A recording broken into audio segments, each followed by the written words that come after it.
Hola, imaginen por un momento que su organización es un avión moderno. Tienen los motores, su estructura, la tripulación, pero vuelan a ciegas, sin instrumentos de navegación. Suena aterrador, ¿verdad? Pues eso es exactamente lo que sucede cuando una empresa no sabe gestionar adecuadamente sus datos. Por eso, hoy quiero compartir con ustedes y explorar juntos por qué los datos se han convertido en un nuevo petróleo del siglo XXI, pero con una diferencia fundamental. Mientras el petróleo se agota al usarlo, los datos se multiplican y ganan un valor con cada análisis o con cada conexión que establecemos entre ellos.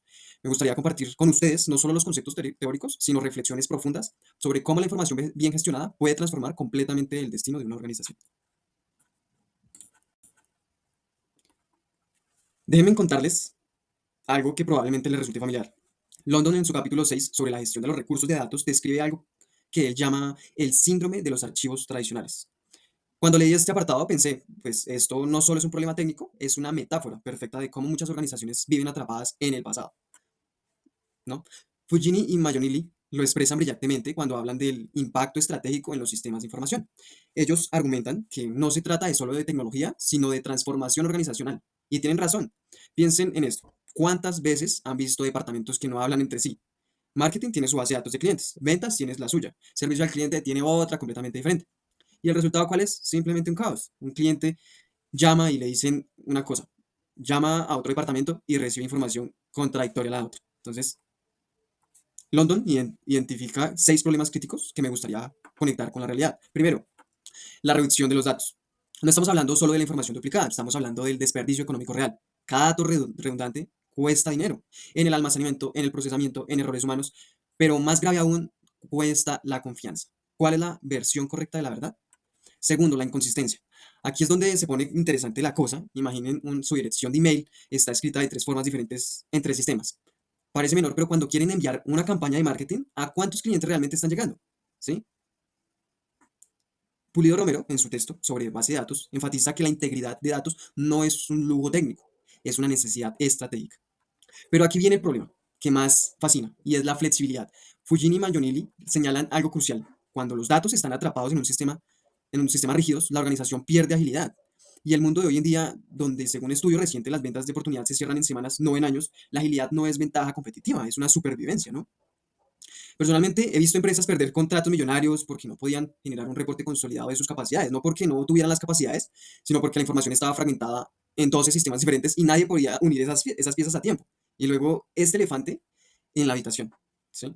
¿Qué es? ¿Qué? La seguridad. Cada punto de acceso descontrolado con los datos es una puerta abierta, no solo para los hackers externos, sino para la filtración interna, accidentales o intencionales. Precisamente London indica que las secciones enteras a esto, porque el costo promedio de una violación de datos hoy supera los $4 millones, sin contar el daño reputacional, obviamente. Ahora reflexionemos, y aquí la pregunta entonces no es si podemos permitir invertir en gestión de datos, sino la pregunta es, ¿podemos permitirlo no hacerlo? Ahora, aquí es donde la cosa se pone realmente interesante, porque una buena gestión de datos no se trata solo de comprar el software más caro o contratar al mejor ingeniero de datos, no es mucho más profundo que eso. Fujin y Mayonili proponen algo que parece revolucionario en su simplicidad. Hablan de qué? Capacidades organizacionales. Estas 3 dimensiones, y yo las veo como 3 pilares que deben crecer simultáneamente, porque si uno falla, todo el edificio se tambalea, ¿no? El primer pilar es la infraestructura tecnológica, pero ojo, no estamos hablando solo de los servidores y cables. London describe que él llama la jerarquía de datos, desde el dato crudo hasta la sabiduría organizacional. Y cada nivel requiere herramientas específicas. En la base tenemos las bases de datos y precisamente Pulido Romero explica magistralmente cómo una base de datos racionalmente no solo es un montón de tablas conectadas, no, es un modelo real de la empresa donde cada relación entre tablas representa una conexión real entre el negocio. Pero hoy necesitamos más. Data lakes para los datos no estructurados, sistemas de Big Data para procesar millones de transacciones, herramientas de Machine Learning para encontrar patrones que ningún humano podría detectar. Es como evolucionar de un telescopio a un radiotelescopio. ¿Sí? Sigues mirando el universo, pero ves cosas que antes eran invisibles. El segundo pilar, y este es mi favorito, el talento humano. Porque aquí la paradoja hermosa de la era digital, mientras más tecnología tenemos, más importante se vuelve el factor humano. Fujin y Mayonili citan estudios que muestran que las organizaciones exitosas no solo las que tienen la mejor tecnología, sino las que tienen las mejores capacidades de interpretación. ¿De qué sirve un dashboard con 50 métricas si nadie sabe qué decisión tomar basada en ellas? Necesitamos crear lo que algunos autores llaman alfabetización de datos en toda la organización, y no todos necesitan ser científicos en datos, pero pues necesitan entender el lenguaje de datos. Es como comprender un idioma común que permite que finanzas, operaciones, marketing, estrategia de la organización finalmente se entiendan, ¿sí? Y el tercer pilar es el gobierno de datos. Este es donde muchas organizaciones fracasan y la ONU dedica secciones enteras a esto, porque sin gobierno, sin políticas claras, sin responsabilidades definidas, lo que tienen es anarquía informacional, ¿sí? El gobierno de datos responde preguntas fundamentales. ¿Quién es el dueño de este dato? ¿Quién puede modificarlo? ¿Cuánto tiempo lo conservamos? ¿Garantizamos su calidad? Y más importante, ¿cómo nos aseguramos de que los datos sirvan a la estrategia y no al revés? Pero aquí viene algo que Fujini y Mayolini enfatizan y que me parece crucial. Todo esto está alineado a la estrategia organizacional. Los datos por los datos no sirven. La tecnología por la tecnología no sirve. Todo debe responder a una pregunta. ¿Cómo nos ayuda esto a cumplir nuestra misión y a alcanzar nuestra misión? Y cuando estos tres pilares están sincronizados, cuando la tecnología, las personas y la estrategia conversan fluidamente, ahí es donde sucede la magia. Ahí es cuando los datos se transforman en información, la información en conocimiento y el conocimiento en sabiduría organizacional. Bien, vamos a lo concreto y por qué no todo suena hermoso en teoría. Pero, ¿por qué? ¿Cómo se materializa? ¿Qué herramientas específicas nos permiten hacer realidad esta visión? London precisamente presenta lo que se llama la arquitectura de gestión de datos contemporánea. Y es fascinante porque muestra cómo diferentes tecnologías se complementan para crear un ecosistema. ¿Mm? Empecemos por la base, que son los sistemas de gestión de la base de datos, como son Oracle, PostgreSQL, MySQL, SQL Server.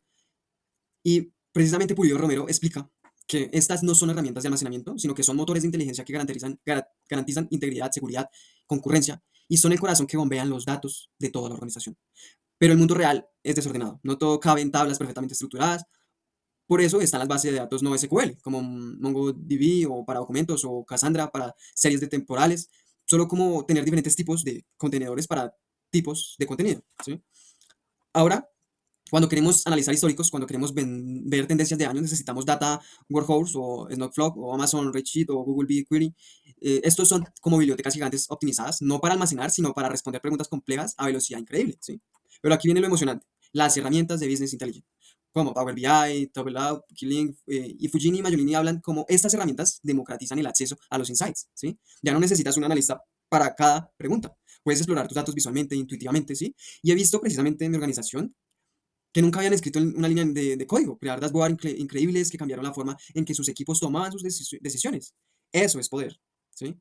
Y luego de todas estas tecnologías emergentes están precisamente las tecnologías emergentes, como es el Machine Learning, que predice como el comportamiento de los clientes, la inteligencia artificial, que detecta fraudes en milisegundos, un lot que captura los datos de cada sector como dispositivo. Pero aquí están los insights clave que London enfatiza, no se trata de tener todas las herramientas, se trata de tener las herramientas correctas para las necesidades específicas, integradas de forma que comuniquen entre sí y que generen una visión coherente, ¿sí? Y algo importante, que muchas de estas herramientas hoy están en la nube, AWS, Azure, Google Cloud, han democratizado el acceso. Ya no necesitan millones de infraestructura, pueden empezar pequeño y escalar según crece la empresa. La tecnología de los gigantes ahora están al alcance de las pequeñas empresas. Y ahora llegamos a un tema que muchas organizaciones ven como cosa de abogados, pero que realmente es fundamental para la supervivencia, que son las políticas de tratamientos de datos. Déjame serte claro, esto no es burocracia innecesaria, esto es el sistema inmunológico de la organización digital, ¿sí? Landon dedica un capítulo completo a lo que él llama las dimensiones éticas y sociales de los sistemas de información, y empieza con una pregunta devastadora. ¿Quién controla la información sobre ti? El que la recopila, el que la almacena, el que la analiza o tú. En 2018, Europa respondió probablemente la regulación de privacidad más estricta del mundo. Y lo fascinante es que fue un capricho burocrático, fue una respuesta a escándalos reales donde los datos de millones fueron mal utilizados. ¿Mm? Te pongo un ejemplo concreto, Cambridge Analytica, ¿sí? Las filtraciones de Equifax, los múltiples casos de hospitales con datos médicos expuestos, cada uno de estos casos no solo cuesta millones de multas, destruyen confianza, arruinan la reputación construidas durante décadas. Precisamente Fujini y Mayonelli argumentan que las políticas de datos deben verse como parte integral de la estrategia de negocio, no como un anexo legal, y tienen toda la razón. ¿Mm? Una política robusta debe cubrir qué? Primero, la clasificación de datos. No toda información es igual. Los datos públicos no requieren el mismo nivel de protección que los datos confidenciales de los clientes o de los sectores comerciales. Pulido Romero explica que esta clasificación debe reflejarse en la propia estructura de la base de datos con niveles de acceso diferenciados. Segundo, el ciclo de vida completo. Desde que el dato nace, debe ser eliminado, porque si los datos también deben morir, ¿sí? Eso es así. Conservar la información más tiempo de lo necesario no solo es el costo, puede ser ilegal y definitivamente riesgoso.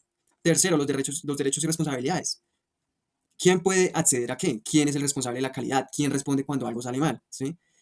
Pero más allá de lo legal está lo ético, ¿sí? Landon plantea dilemas fascinantes y es el hecho de poder hacer algo con los datos significativamente que debemos hacerlo. ¿Sí? Las empresas de datos sobre hábitos de compra, patrones de comportamiento, hasta las emociones inferidas de interacciones digitales, y donde trazamos la línea entre personalización útil y manipulación, entre análisis legítimo e invasión de privacidad. Las organizaciones que están ganando en esta era digital son las que han entendido que la privacidad no solo es el enemigo de la innovación, son complementarios. Cuando tus clientes confían que en quien maneja sus datos responsablemente, te dan más datos, mejores datos, y con eso puedes servirles mejor. Es un círculo virtuoso, pero que empieza con políticas claras, transparentes y genuinamente centradas en proteger a las personas, no solo en evitar las multas. ¿Mm? Y ahora déjame llevarte a un viaje transformacional real. Fujin y Mayonili hablan del impacto estratégico de los sistemas de información, pero quiero mostrarles cómo esto se materializa en el mundo real. ¿Mm? Imaginen una cadena retail mediana, llamémosla Retail Tech, operan 50 tiendas, vendían online, tenían millones de transacciones al año, pero estaban estancados. Crecimiento plano, margen comprimiéndose, clientes yéndose de la compañía. El problema, no sabían realmente quién eran sus clientes. Entonces hicieron algo radical. No compraron más inventario, no abrieron más tiendas, invirtieron en datos. Implementaron lo que London describe como una arquitectura de datos empresariales integrada. Conectaron todo, punto de venta, e-commerce, programa de lealtad, redes sociales, sistema de inventario y datos demográficos. Y empezaron a hacerse preguntas que antes eran imposibles de responder. ¿Qué compran junto a los clientes? El análisis de canasta de mercado revela combinaciones que nadie había visto. ¿Sí? Resultó que los compradores de productos orgánicos también compraban tecnología sustentable. Eso reconfiguró toda su estrategia de educación en la tienda. También identificaron cómo, cuando abandonan el carrito online. El Machine Learning identificó patrones, costos de envío sorpresa, checkout complicado, falta de opciones de pago. Cada insight se convirtió en una mejora específica. Otra pregunta que surgió es: ¿qué clientes están en riesgo de irse? Un modelo predictivo identificó señales tempranas, una reducción en frecuencia de visita, cambios en categorías de compra. Pudieron invertir proactivamente en ofertas personalizadas. Pero ahora bien, ahora aquí viene lo brillante, y usaron estos datos para crear lo que Fujin y Mayonelli llaman capacidades distintivas. Lanzaron el Retail Tech Concierge, un sistema que, basándose en su historial, preferencias y hasta el clima del día, te sugería productos. No es pan genérico, recomendaciones genuinamente útiles. Imagínate, es que estás planeando una cena, la app sabe que eres vegetariano, que te gusta la cocina italiana, que es viernes, tu día típico de cocinar, y te sugiere una receta que te ofrece todos los ingredientes con un clic. Y porque el sistema de inventario está integrado, sabe que tu tienda preferida tiene todo en un stock, ¿sí? El resultado es que los números se ven genuinamente. En 18 meses la retención de los clientes subió hasta un 35%, el valor promedio de transacción creció un 22%, los costos de inventario obsoleto bajaron hasta un 40% porque predecían mejor la demanda, pero más importante aún, crearon una experiencia que Amazon no podía replicar porque estaba basada en conocimiento local y en comprensión profunda de su mercado específico. ¿Qué lección nos queda? Esto es lo que pues, London quiere decir cuando nos habla de los sistemas de información con ventaja competitiva. No solo se trata de tener datos, sino se trata de transformar los datos en decisiones, decisiones en acciones y acciones en valor real para el cliente. Y cuando lo haces, eso es mejor que tu competencia. Cuando lo haces de forma que es difícil de copiar porque está integrado en una cultura y en tus procesos, en tu gente, ahí es cuando tienes la verdadera ventaja y competitiva sosteniblemente. ¿Mm? Entonces, ¿qué hemos aprendido en este viaje, en este transcurso? Que los datos no solo son números en un servidor, ¿sí? No son la memoria organizacional, son el sistema nervioso que permite decisiones rápidas, son el combustible de la innovación. Fujini, Mayolini, London, Pulido, Romero, todos estos autores convergen en una verdad fundamental, ¿sí? Estamos en medio de una revolución, y como toda revolución, quienes se adapten prosperan, y quienes se resisten, desaparecen. ¿Mm? Pero aquí mi reflexión final es que la tecnología es importante, las herramientas son importantes, las políticas son importantes, pero lo más importante es el propósito. ¿Para qué recopilamos datos? ¿Para qué controlar o para empoderar? ¿Para manipular o para servir mejor? ¿Para maximizar ganancias a corto plazo o para crear un valor sostenible? ¿Sí? Las organizaciones que ganarán en la próxima década serán aquellas que responden estas preguntas con claridad y actúan con consecuencia. Porque al final, como dice London, estamos construyendo sistemas de información, estamos construyendo de nuestras organizaciones el futuro de nuestras industrias, ¿sí? El futuro de la forma en que trabajamos y creamos valor. Y ese futuro se construye en un dato, en una decisión, en una acción a la vez. Sin más nada que decirles, gracias por acompañarme en esta reflexión.